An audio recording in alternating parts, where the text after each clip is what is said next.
बोला संकेतों से समझा देना, घर जाकर मत कहना। बताई थी ना आपको कविता एक, सुनी नहीं सुनी तुमने? कोई मतलब ही नहीं, खत्म हो गया तो वाटर का हाइड्रोलाइसिस। पता है क्या है? बोल तो दिया था मैंने शायद। ऐसे कैसे हो सकता है कि सिलेबस पूरा होने वाला है और मेन कंसेप्ट ही नहीं बताया? एक सीमा पर, रोना मत, घायल वीर सिपाही दुश्मन की गोली को सीने पर खाता है और उसे पता चल जाता है कि उसके पास सांसें लिमिटेड है। उसी दौरान उसको कवरिंग फायर देने वाला उसका साथी सिपाही उसे अपनी गोद में लेता है और चुल्लू भर के पानी पिलाता है और उसे कहता घबरा मत, कुछ नहीं होगा। बट जो घायल सिपाही है उसको पता है कि उसके पास टाइम बहुत कम है, सांसें बहुत कम है, लिमिटेड बोल सकता है, लिमिटेड मैसेज है। तो वो अपने साथी सिपाही को कहता है, जो बात कहता है उसने शायद इस रूप में कही या नहीं कही। वहाँ पर कोई एक दूरगामी दूरदर्शी से एक कवि देख रहा था और कवि ने इस मार्मिक दृश्य का चित्रण जिस कविता के रूप में किया, उस कविता का शीर्षक है घर जाकर मत कहना रे साथी, संकेतों से बता देना, समझा देना। और वो कवि, पता नहीं सिपाही ने कहा नहीं कहा, कवि बताता है वो सिपाही बन के कि उस सिपाही ने कौन कौन सी बातें कही। वो पूरी स्टोरी मुझे लंबी तो याद नहीं है, बट वो ऐसे कहता है घर जाकर मत कहना रे साथी, संकेतों से समझा देना। वो बोलता है कि मेरी माँ पूछे तो ये संकेत बताना, बहन पूछे तो ये बता देना, बट मुंह से बोल के मत बताना कि मेरे साथ क्या हुआ था, कितनी दर्दनाक मौत मैंने सहन करी, कितनी दर्दनाक तरीके से मेरी मौत हुई। आप सोचिए, उस घायल सिपाही को मरते समय भी जब उसके पास सांसें लिमिटेड थी, शब्द कम थे, समय जवाब दे रहा था, धड़कनें गिनती की बची हुई थी, उसको परवाह अपने घर वालों की थी। उसने अपने साथी से नहीं कहा दवा पानी कहाँ है, एयरबेस कहाँ है, मैं बच सकता हूँ या नहीं, यार मैं तो मर गया, रह बारे क्या होगा, तुम्हें थोड़ी सी दिक्कत होती है नहीं? आप सोच के देखो, उसको आखिरी वक्त में किसकी याद आई? पूरे घर वाले। उस कविता को कभी ढूंढिएगा, इंटरनेट में मिल जाए तो। हमारे सिलेबस में थी 8, 9, 10th क्लास में, पता नहीं कौन सी में थी, बट बहुत प्यारी कविता थी, याद तो नहीं मुझे, बट सारे रिलेशंस को वो याद करता है और वो बताता है कि किन किन संकेतों से समझाना होता है ना। एक एक सिंबल कवि बताता वैसे तो उस सिपाही ने बोले कि नहीं बोले। और एक आपको ही देख लो,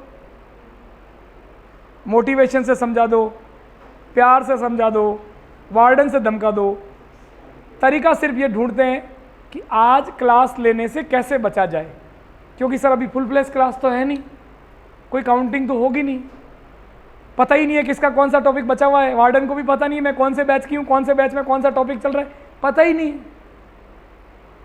मुझे तो खुद को बेवकूफ़ बनाना है, नहीं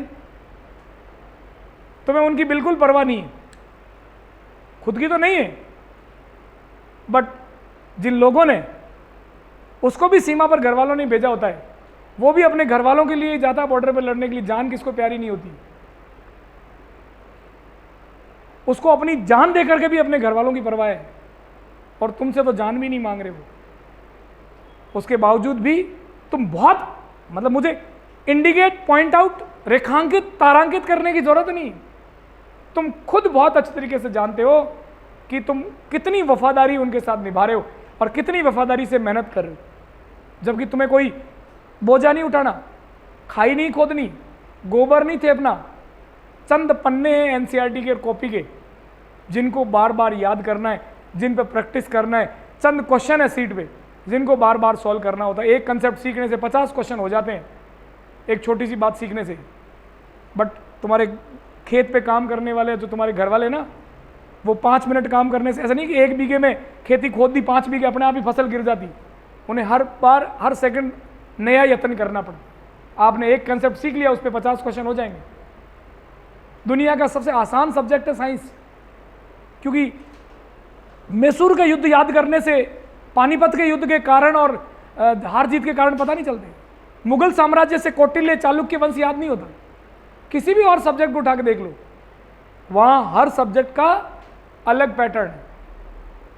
हिस्ट्री को उठा के देख लीजिए आप, उन्हें हर शीर्षक पे अलग थ्योरी लगानी पड़ती है। आप देख लो हिस्ट्री में ऐसा कोई थ्योरी नहीं है कि जहाँ PV = NRT लगा दे और n की वैल्यू पानीपत के युद्ध के लिए भी आ जाए, मुगल काल के लिए भी आ जाए और मौर्य काल के लिए भी आ जाए। सबके अलग सन अलग बहुत याद करना पड़ता है। मेरी वाइफ बताती है, उसने 12वीं करने के बाद ग्रेजुएशन घर से किया, मतलब क्या बोलते प्राइवेट, क्योंकि मेरे फादर इन लॉ खतरनाक आदमी थे, मैं तो उनको सैल्यूट करता हूँ। उनकी 5 संतान है, 5 गवर्नमेंट जॉब में, 5 फर्स्ट ग्रेड प्रिंसिपल। एक छोटे छोटे वाले जो मेरे ब्रदर इन लॉ है वो 10 दिन पहले लिस्ट आई, उसी में प्रिंसिपल प्रमोट हुए, पहले फर्स्ट ग्रेड थे। अपनी 5 खुद डॉक्टर थे।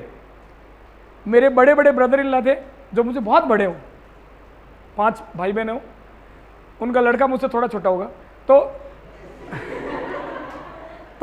उन्होंने जब वो बड़े बड़े थे, उन्होंने जैसे ही 12वीं पास करी और शर्त रखी कि मैं साइंस लूँगा, तो उन्होंने, मेरे फादर इन लॉ ने बंद कमरे में खिड़कियाँ खोल के बहुत बुरी तरीके से धोया। सिर्फ क्यों पता? कारण सुनना उससे, और खुद को कंपेयर भी करना। वो गलत नहीं थे, खुद के परिप्रेक्ष्य में सोच के देखना।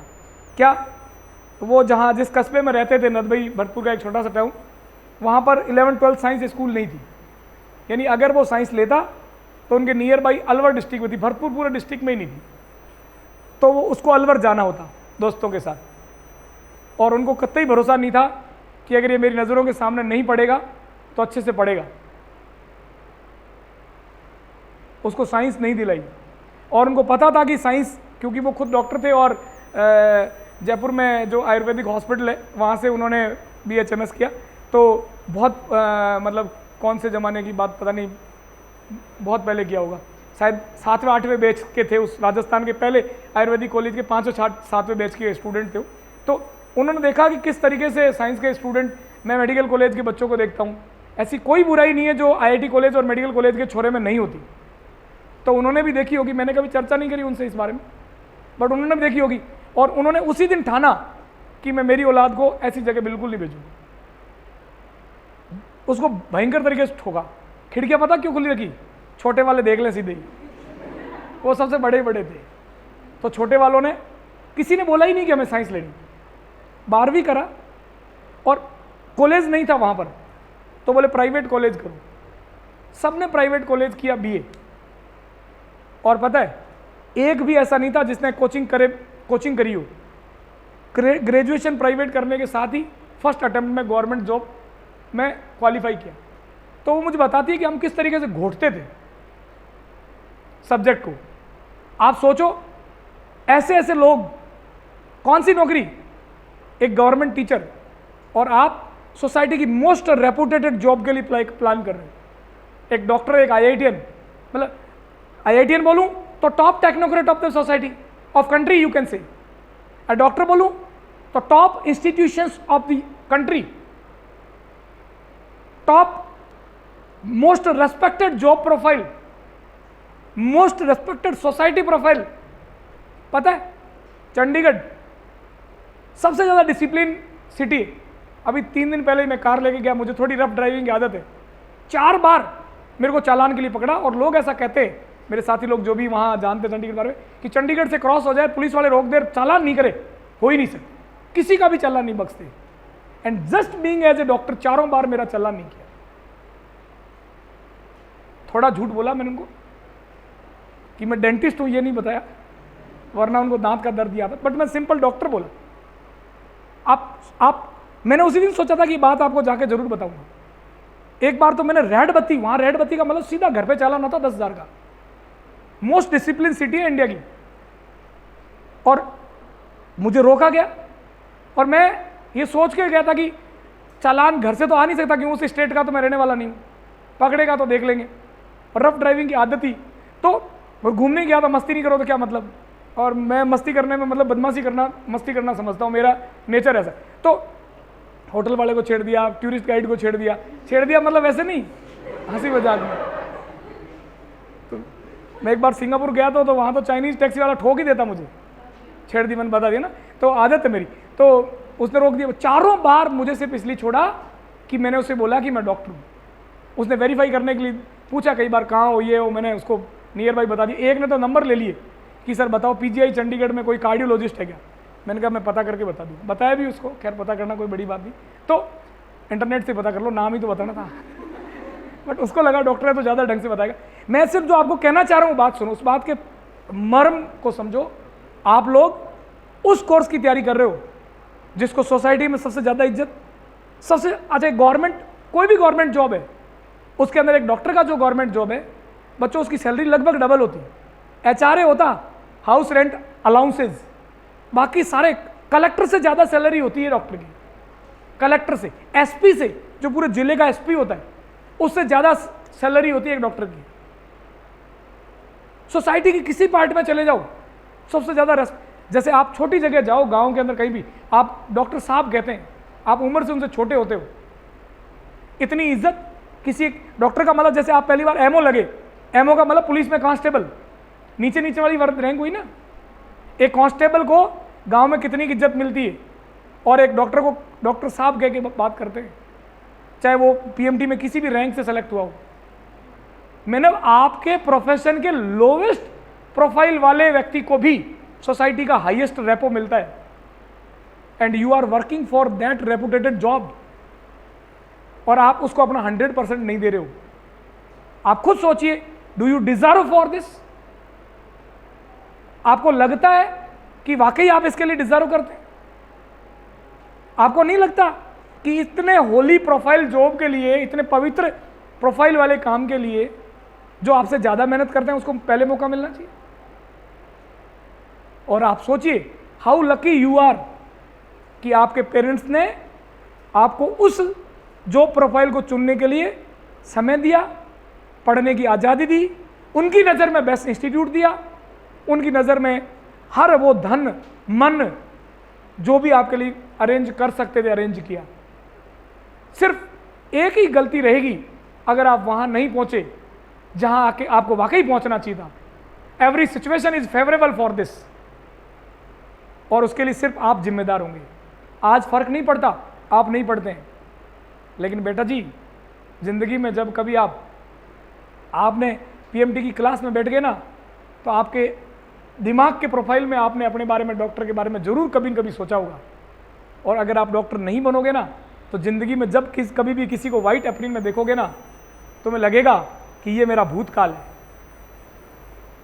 कभी भी उस वाइट एप्रिल को आंखों से फेस नहीं कर पाओगे बच्चों। और हॉस्पिटल तो आपको कभी न कभी ज़िंदगी में किसी न किसी के लिए जाना ही पड़ता है। और आप जब कभी भी ज़िंदगी में किसी हॉस्पिटल में जाओगे और किसी डॉक्टर को फेस करोगे, उस दिन बालकों आपको ये महसूस होगा कि काश उस दिन उन बातों के तथ्य को, क्रक्स को मैंने भी समझा होता। तो फिर आपको कभी भी रात को उठ के ये समझाने की ज़रूरत नहीं पड़ेगी कि बेटा पढ़ ले। आपको किसी मेरे जैसे आदमी के मोटिवेशन की ज़रूरत नहीं पड़ेगी। आपको किसी को ये समझाने की ज़रूरत नहीं पड़ेगी कि नीट आगे हो गया या आगे खिसक जाएगा। ये सब बातें आपकी ज़िंदगी में जब आप 25 साल के हो जाओगे तो मैटर नहीं करेगी। आज बहुत मैटर करती है। आज आपके पास बहुत मैटर करती है कि आपकी रूममेट पढ़ रही है कि नहीं पढ़ रही। आज आपके लिए बहुत मैटर कर रहा है कि संडे को टेस्ट है कि नहीं है। आप आज के लिए बहुत मैटर कर रहा है कि आपका कौन सा टॉपिक अभी चल रहा है, कौन सा पीछे छूट गया, कौन सा आपने पढ़ा कि नहीं पढ़ा। बट बच्चों, जब आप 25 साल के हो जाओगे ना और ज़िंदगी में पीछे मुड़ के देखोगे, तो इन सब बातों को तो आप याद भी नहीं रखोगे। लेकिन आप इस बात को ज़रूर याद रखोगे कि आप जो सोच के यहाँ आए थे, वो सोच पूरी करके मेडिकल कॉलेज गए कि नहीं गए। बहुत पछतावा होगा, सच बोल रहा हूँ। मतलब मैं जितना बोल पा रहा हूँ ना शब्दों से, मेरे शब्दों से उस वक्त को चित्रित करने का जितना प्रयास कर रहा हूँ, उससे ज़्यादा दर्द होगा या ज़्यादा खुशी होगी। मैं सच बोल रहा हूँ। अभी आप में से मैक्सिमम स्टूडेंट सब अपने आप को एवरेज ही मानते हैं, लेकिन बेटा जिस दिन आप अपने डेस्टिनेशन पे पहुँच गए, टारगेटेड डेस्टिनेशन पर, उस दिन आपको ऐसा लगेगा कि आपके पैरों के अंदर कोई स्पार्क लग गया है, बिजली लग गई। और आपको पता क्या लगेगा कि यार मैं तो बचपन से एक्स्ट्राऑर्डिनरी था। जो सारी कमियां, जो सारी चीज़ें आज आपको पढ़ने से रोकती है, वो सारी चीज़ें भूल के आपके जीवन में जो भी थोड़े बहुत पॉजिटिव है, वो आप सबको याद आएगा कि यार मैं तो उस क्लास में भी टॉप करता था, मैं मेरे उस गांव के स्कूल में भी टॉप करता था, मैं तो बचपन से इंटेलिजेंट था यार, स्वाभिमान का कोई रोल नहीं है, सेलेक्ट तो मेरी वजह से हुआ हूँ, मैं तो था यार एक्स्ट्राऑर्डिनरी। और सिर्फ ये विनिंग एटीट्यूड आपको जीवन के हर आगे की लड़ाई के अंदर विनिंग स्ट्रेटजी देता है, और हर मेडिकल सेलेक्टेड स्टूडेंट आगे के पायदान अपने आप क्रॉस करता है। पता है बच्चों, शोभा सरिया के अंदर जो इंजीनियरिंग करता है ना, उसको भी बीटेक की डिग्री मिलती है, और आईआईटी बॉम्बे वाले को भी बीटेक की डिग्री मिलती है। सेम किताबें चलती है। पता क्या फ़र्क है? जब कंपनीज आती है या इनके जब जॉब लगते हैं, तो मैं हमेशा बच्चों को बोलता हूँ कि जो टॉप इंस्टीट्यूशन से, टॉप टेक्निकल इंस्टीट्यूशन से जो निकला हुआ स्टूडेंट है, पता जिंदगी भर क्या करता है? जैसे आईआईटी बॉम्बे सीएस का टॉपर है, उसको माइक्रोसॉफ्ट ने हायर किया या किसी भी टेक्नोक्रेट कंपनी ने हायर किया, तो पता उसको जिंदगी भर करना क्या होता है? उसका जॉब प्रोफाइल क्या होता है? पता कभी आपने सोचा है? उसका जॉब प्रोफाइल ये होता है कि उसका जो हेड ऑफिस है ना, किसी का सिलिकॉन वैली में, किसी का न्यूयॉर्क में, जहाँ कहीं भी है, बहुत सारों का चाइना में भी आजकल, वहाँ उस शहर की मोस्ट रेपुटेटेड कॉलोनी के अंदर जो सबसे बड़ा बंगला होता है, वो उसको फ्री ऑफ कॉस्ट रुकने के लिए कंपनी हायर करके देती है। और उस देश की सबसे लग्जूरियस जो कार होती है, और उसके सफायर जिसको ड्राइवर कहते हैं, है ना, उसके भी आप रेपुटेशन देखोगे ना, तो शोभा सरिया बीटेक वाले से 10 गुना ज़्यादा तो उसके ड्राइवर की औकात होती है। और पता है उसको करना क्या होता है? जब इतना हाई प्रोफाइल दे रहा है, और सैलरी आप बिलीव नहीं कर सकते उतनी होती। अभी मेरा ही एक स्टूडेंट 12वीं करके आया स्कूल से। जनरली आईआईटी में ऐसे बच्चों का सिलेक्शन होता नहीं है, विचित्र नाम था उसका। 12वीं 11th 12th स्कूल से करके आया, या भादरा के पास सावा का था। 1 साल आईआईटी की तैयारी करी केवल, और छोरा बहुत खतरनाक था। मुझे लगता था कि अगर वो फाउंडेशन में आता तो बहुत तगड़ी रैंक देता, और मैं हमेशा उस वक्त कहता था कि अगर फाउंडेशन का क्या नुकसान होता है पता करना तो विचित्र को देख लो। लेकिन उस छोरे ने उसको चैलेंज के तौर पर लिया। उसकी बहुत अच्छी रैंक नहीं आई, लेकिन आईआईटी सेलेक्ट हो गया। और पता है अभी जस्ट वो पास आउट हुआ है, तो उसको पता कितने का पैकेज मिला है? 85 लाख। इस इनिशियल जॉब प्रोफाइल है, इनिशियल जो 1 साल में उसको मिलेगा, शोभा सरिया से इंजीनियरिंग करने वाले को जिंदगी भर नहीं मिलेगा। ये फर्क पड़। अब आप सोचो थोड़ा बैक जाके वापस कि सर ऐसा आईआईटी बॉम्बे में उसके अंदर क्या भर दिया, ऐसा उसके अंदर क्या सोना उसके बॉडी में भर दिया, या उसको हीरे मोतियों से जड़ दिया, इतना कीमती कैसे हो गया वो? पता क्या होता है? क्या सीखा वहां जाके? कुछ नहीं सीखा। और है ना, शोभा सरिया वाला ज्यादा पढ़ता है, क्योंकि उसको पता है मैं बहुत बेकार कॉलेज से हूं, यहाँ कंपटीशन ज्यादा, इस कॉलेज से 2 बच्चे सेलेक्ट होंगे और आईआईटी बॉम्बे से हर बच्चा सेलेक्ट होगा, तो उसको भविष्य की चिंता ज्यादा लगती है। रीट की तैयारी करने वाला तुमसे ज्यादा पढ़ता है, क्योंकि वो 25 साल का होता है, उसको दिख रहे होते हैं चुनने मुन्ने और जिंदगी के आने वाले कल। तुम्हें अभी थोड़े दूर है इसलिए नजर नहीं आ रहे। मैं बोलूं दिसंबर में आएगा कोरोना की लहर, तुम्हें डर नहीं लग रहा, कह दूं कल ही मर रहे हैं सब, डर लग जाता। तो उनकी जिंदगी घर के दरवाजे के ऊपर ही खड़ी होती है, बेरोजगारी। शोभा सरिया वाला ज्यादा पढ़ता है डिग्री के दौरान, उसको पता 100 में से 2 का ही सिलेक्शन होगा, 98 में तो बेरोजगार रहेंगे, कहीं बेरोजगारी में नंबर नहीं आ जाए। और वो पता क्या सोचता है आईआईटी बॉम्बे वाला, यहाँ तो सभी का होना है, सबके खरीदार आएंगे, किसी को कम और किसी को ज्यादा मिलेंगे। यानी जिंदगी में एक बार मेहनत करी, बट उसको विनिंग एटीट्यूड पता है। और वो क्यों बॉम्बे आईआईटी बॉम्बे वाले को हायर करता है? सिर्फ इसलिए जो मैं आपको स्पार्क बता रहा था, जो स्पार्क बता रहा था ना, कि बच्चा जब एक बार सेलेक्ट होके टॉप इंस्टीट्यूशन में पहुंचता है, वहां का जो एनवायरनमेंट होता है, या वो अपने पीछे खड़ी हुई भीड़ को देखता है, उसको लगता है कि कितनों को मैंने पीछे छोड़ दिया, कितनों को हरा के मैं जीता हूं। उसको जो विनिंग एटीट्यूड लगता है, उससे उसके अंदर जो कॉन्फिडेंस लेवल है, वही हार्ड मास का आदमी है, सारा कॉन्फिडेंस का खेल है। तो उसको लगता है मैं पूरी दुनिया में कुछ भी कर सकता हूं, और कुछ भी कर सकता हूं इस बात पर यकीन उसका वो रिजल्ट दिलाता है। और कुछ भी कर सकता हूं ये कॉन्फिडेंस वो कंपनी खरीदती। सेम पढ़ाई करी होती है, कोई उनके मार्क्स नहीं देखता। आपको पता है आईआईटी के बीटेक डिग्री के मार्क्स के आधार पर कभी कंपनी प्लेसमेंट नहीं होता, सिर्फ पास होना चाहिए। उस बंदे का कॉन्फिडेंस और एटीट्यूड देखते हैं, लेकिन वो एटीट्यूड शोभा सरिया मां के नहीं देखते। कारण उसको लूजिंग एक्सपीरियंस है और उसको विनिंग एक्सपीरियंस है। उसका लूजर वाला एटीट्यूड है और उसका विनर वाला एटीट्यूड है, और एटीट्यूड का लाइफ में खेल है। और अगर शोभा सरिया वाले की उसी कंपनी में नौकरी लगती भी है ना, जहां पर वो सिलिकॉन वैली में बैठ के मजे कर रहा है, उसका पता जिंदगी भर काम क्या होता है, या 10 साल एक कंपनी में काम किया या पूरी साल काम किया, तो पता क्या होता है, सुबह उठता है 10-11 बजे, और जब घर से बाहर निकलता है उसका बैग लैपटॉप सब पकड़ने वाले 4 नौकर खड़े होते हैं, गाड़ी का गेट खोलने वाला और गाड़ी चला के ऑफिस तक ले जाने वाले अलग अलग होते हैं, और ऑफिस पहुंचने पर गाड़ी गेट खोलने वाला अलग होता है, ऑफिस में बैग रखने वाला अलग होता है, टेबल के ऊपर ड्राई फ्रूट रखने वाला अलग होता है, और उसको टोकने वाला कोई नहीं होता। बोर्ड हमेशा बाहर डोंट डिस्टर्ब टंगा होता। मजाक नहीं कर रहा, रियल है। इसमें एक भी बात मैं मेरी तरफ से नहीं बोल रहा हूं। मोहित अग्रवाल एक लड़का था जिसकी मैं हमेशा बोलता हूं 111वीं रैंक थी मेरी आज तक की, सेकंड टॉप रैंक।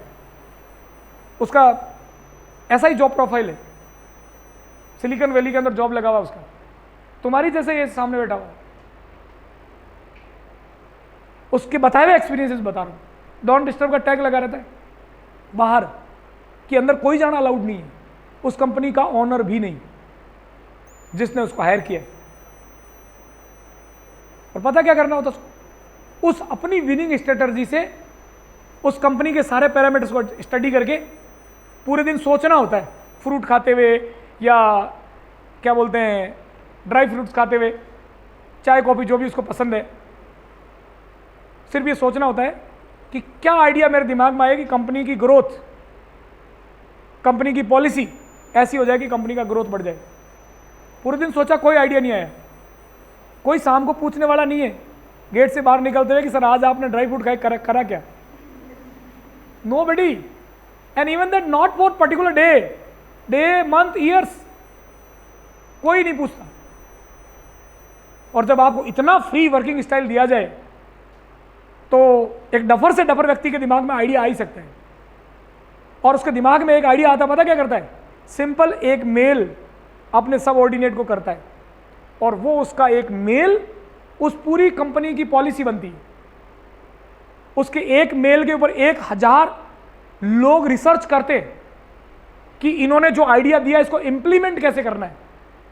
और शोभा सरिया जैसे इंजीनियरिंग कॉलेज से निकले हुए हजारों कंप्यूटर इंजीनियर ना कहकर मैं कहूंगा उनको कंप्यूटर टाइपिस्ट, वो उसकी पॉलिसी को टाइप करते हैं, उसका वर्किंग प्रोफाइल डिजाइन करते हैं, और फिर थ्रू आउट इंडिया में उस कंपनी के, थ्रू आउट वर्ल्ड में उस कंपनी के जो लोग हैं वो उस पॉलिसी पे काम करते हैं और अपना जीवन यापन करते हैं।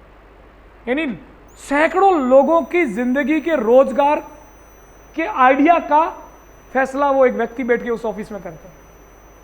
नहीं आया साल भर आइडिया, कोई बात नहीं, लेकिन वो आइडिया, अब आप सोच रहे होंगे कि उस कंपनी का, आप में से आप जो भी लेमैन पर्सन है यही बैठ के सोच रहा होगा कि उस कंपनी का ऑनर कितना बेवकूफ है, उसे पूछ नहीं सकता आज क्या किया भाई तूने, इतने पैसे ले रहा है कि फ्री में उगते हैं कि पेड़ पे लगते हैं कि पैसे। लेकिन पता है आपको जानकर, इस सिक्के का दूसरा पहलू जानकर खुशी होगी, ऐसा कभी नहीं होता कि उसके दिमाग में आइडिया ना आए। ऐसी जगह पे बैठा व्यक्ति कभी भी घाटे का सौदा नहीं होता तो अगली बार क्यों हायर करने आते हैं भाई, एक दो धोखा दे सकते हैं, सारे थोड़ी ना। कभी भी घाटे का सौदा नहीं होता। क्यों? क्योंकि आप सोचो उसने क्या किया शोभा सरिया वाले, और उसके अलावा वो 24 घंटे पढ़ा रहा जब आईटी की तैयारी कर रहा था, और शोभा सरिया वाले ने अपने को थोड़ा सा लग्जूरियस रखा। बताओ थ्रू आउट द लाइफ किसकी लाइफ में लग्जरी रहा? बीटेक में जाते ही उसकी लाइफ में हार्डवर्क स्टार्ट हो गया, और उसकी लाइफ में एक बार की लेबर के बाद लग्जरी थी। तो आप जिस चीज की तैयारी कर रहे हो वो इतना कुछ बदल सकता है एक जिंदगी में। 200 बच्चों का बैच था मोहित अग्रवाल वाला, 11th फाउंडेशन का। सारे तो सिलिकॉन वैली में नहीं होंगे, और मैं अगर जाके सबकी जिंदगी में देखूं और अपन उनके वीडियोज एक साथ क्लब करके देखें तो आपको फर्क पता चल जाएगा कि उस दिन जो मोहित ने मेहनत करी आज उस मोहित में और उसमें कितना फर्क आ गया।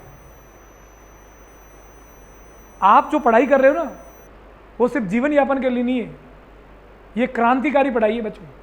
कहीं भी पहुंच सकते हो, खड्डे में, टॉप पर। वो कभी व्यक्ति घाटे का सौदा नहीं होता। कारण पता क्या? क्या होता है उसके पास जो शोभा श्री वाले के पास नहीं है?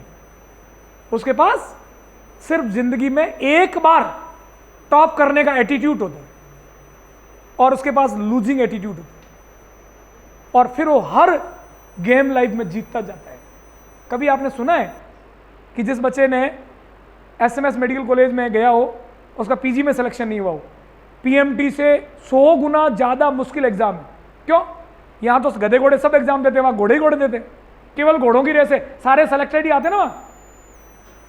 और पता है पीजी कितना हार्ड एग्जाम है? जो बाहर से विदेशों से पढ़ाई करके बच्चे आते हैं, उनको पीजी से पहले एक टेस्ट लगता है, उसका पता सिलेक्शन रेशियो कितना? 3%। यानी जिनका पीएमटी में सिलेक्शन नहीं होता वही जाते विदेश। यानी जो पीएमटी के फेल्योर्स है वो जब बाहर से पैसे देके करके आ जाते हैं एमबीबीएस, और यहां आके पीजी के लिए फाइट करते हैं, तो 100 में से 3 का ही नंबर आता है। बाकी 5-5, 7-7 साल दिल्ली में पढ़ रहे थे उस टेस्ट को एग्जाफाइट करने के लिए। उस पीजी के एग्जाम में यहां गवर्नमेंट सीट पे सेलेक्ट होने वाला हर बच्चा सेलेक्ट होता है। कोई फर्स्ट में, कोई सेकंड में, कोई थर्ड में, कोई को रेडियो ब्रांच मिल जाती, कोई कार्डियो मिल जाती, वो एक अलग बात है, बट हर बच्चा सेलेक्ट होता है।